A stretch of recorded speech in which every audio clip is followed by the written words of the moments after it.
मैं भारत को भारतीयता की मान्यता के आधार पर फिर से खड़ा करना चाहता हूं, उस काम में लगा हूं। बचपन में मुझे पढ़ाया गया अमेरिका का पहला राष्ट्रपति कौन, क्या करूं इसका। मान लीजिए मुझे मालूम है अमेरिका का पहला राष्ट्रपति जॉर्ज वॉशिंगटन, करूं क्या, मालूम है मुझे, क्या करूं इसका। मैं सब्जी खरीदने जाता हूं बाजार में, सब्जी वाले को कहता हूं देखो मुझको मालूम है अमेरिका का पहला राष्ट्रपति जॉर्ज वॉशिंगटन था, वो सब्जी देगा क्या मुझे। फालतू में रटा रटा के मेरा दिमाग खराब कर दिया, अमेरिका का पहला राष्ट्रपति कौन। और मुझे इतना दुख होता है, तकलीफ होती है कि कोई मुझे ये पूछना शुरू करे कि तुम्हारे परिवार का पहला राष्ट्रपति कौन, मुझे नहीं मालूम। मेरे परिवार के राष्ट्रपति से मतलब मेरे दादा, दादा के दादा, दादा के दादा, दादा, कहीं से हमारा कुल शुरू हुआ ना, तो मेरे कुल का पति माने मेरा पहला पिता, वो कौन नहीं मालूम। और अमेरिका का पहला राष्ट्रपति मालूम है।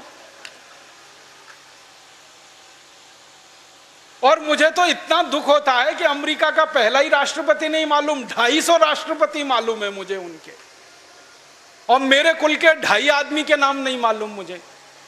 मेरे पिताजी का नाम मालूम है, उनके पिताजी का, उसके आगे बढ़ता हूं तो सब ब्लैंक हो जाता है, याद ही नहीं मुझे। क्या करना है ऐसी शिक्षा से, काम की क्या है ये। बचपन में मुझको पढ़ाया कनाडा का क्लाइमेट कैसा, कनाडा का, भारत का नहीं, कनाडा का, कनाडा की जलवायु क्या है, क्या करूं उसका, कनाडा की जलवायु का। मैं तो कभी कनाडा जाने वाला नहीं, कनाडा मेरे घर में कभी आने वाला नहीं, उसकी जलवायु पढ़ के करना क्या है। मैं शिवपुरी में रहता हूं, मैं भोपाल में, ग्वालियर में रहता हूं, मुझे शिवपुरी की जलवायु मालूम है तो कुछ काम आने वाली है, कनाडा की जलवायु क्या काम आने वाली है। कभी जिंदगी में मौका मिला कनाडा जाने का, जिसका कोई दूर दूर तक संभावना नहीं है, तब जाके वो बात कभी काम आएगी। उसके लिए रट रट के पढ़ पढ़ के दिमाग खराब कर दिया घंटों घंटों, ऐसा फालतू इतिहास पढ़ाया। अकबर बड़ा महान था, होगा, मैं क्या करूं।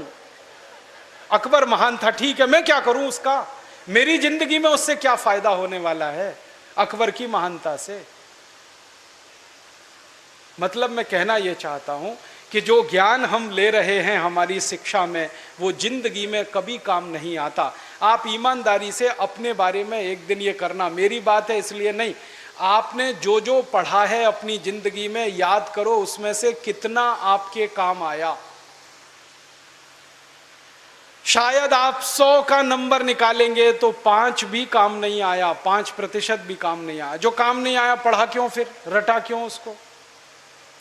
और आप ऐसे सोचो, दूसरा उल्टा सोचो कि हमने जितना पढ़ा वो कितना हमें याद है।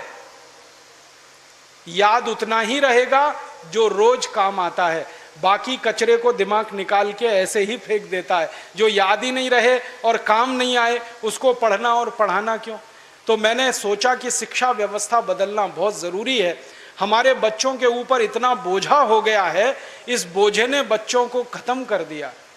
कभी कभी तो मुझे इतना अफसोस होता है, अखबारों में खबर पढ़ता हूँ 12वीं कक्षा का रिजल्ट आया, इतने बच्चों ने आत्महत्या कर ली। क्यों, फेल हो गए। बच्चे थोड़ी फेल हुए हैं, परीक्षा की पद्धति फेल हुई है हमारी, बच्चे फेल नहीं हुए।